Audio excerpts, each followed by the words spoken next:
घटनेच्या वतीने माजी सामाजिक न्याय मंत्री तथा राज्यसभा खासदार यांच्या आदेशानुसार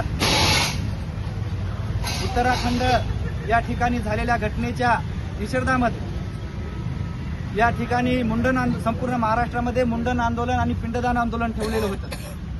परंतु या देशामध्ये एकीकडे मनुस्मृती लादण्याचं काम करत आहे।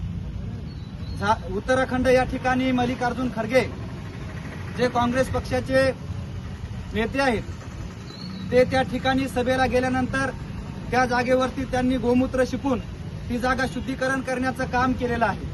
परंतु देशाला स्वातंत्र्य मिळाल्यानंतर जी मनुस्मृती बाबासाहेबांना छत्रपती शिवाजी महाराजांच्या रायगड किल्ल्याशी जाळली होती, छत्रपती शिवाजी महाराजांना देखील गागा भट्टांनी पायाच्या अंगठ्याने टिळा लावला, म्हणून बाबासाहेबांनी त्यांचा बदला घेण्यासाठी तीच मनुस्मृती त्या ठिकाणी जाळून टाकलेली आहे।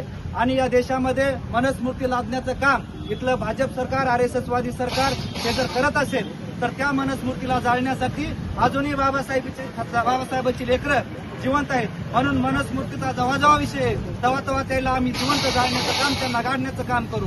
या सरकारचा निषेध म्हणून आज आम्ही हिंगोली जिल्हाधिकारी कार्यालयाच्या समोर गाढवाचं मुंडन या ठिकाणी केलेलं आहे। कारण त्यांचं आम्ही जर मुंडन करून घेतलं असतं तर ती या देशामध्ये आम्ही त्यांच्या दावणीला जाऊन बसल्यासारखं होईल। परंतु आम्ही या व्यवस्थेला लाताखाली आम्ही तुडवतो, म्हणून आम्ही या ठिकाणी त्या गाढव व्यवस्थेला कुठेतरी जाग येण्यासाठी, या देशामध्ये समता न्याय बंधुता राबवण्यासाठी आम्ही या ठिकाणी हिंगोली जिल्ह्यामध्ये हंदोरे साहेबांच्या आदेशानुसार या ठिकाणी गाढवाचं मुंडन केलेलं आहे। आणि याही पेक्षा तीव्र आंदोलन आम्ही यानंतरही छेडू।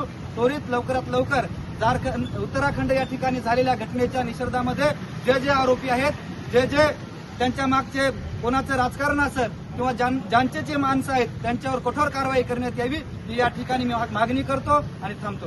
जय भीम, जय भारत। डॉक्टर बाबासाहेब आंबेडकरांचा जय असो। डॉक्टर बाबासाहेब आंबेडकरांचा जय असो। चंद्रकांत हंडोरे साहब तुम आगे बढ़ो, हम तुम्हारे साथ हैं। भारतीय संविधानाचा जय असो।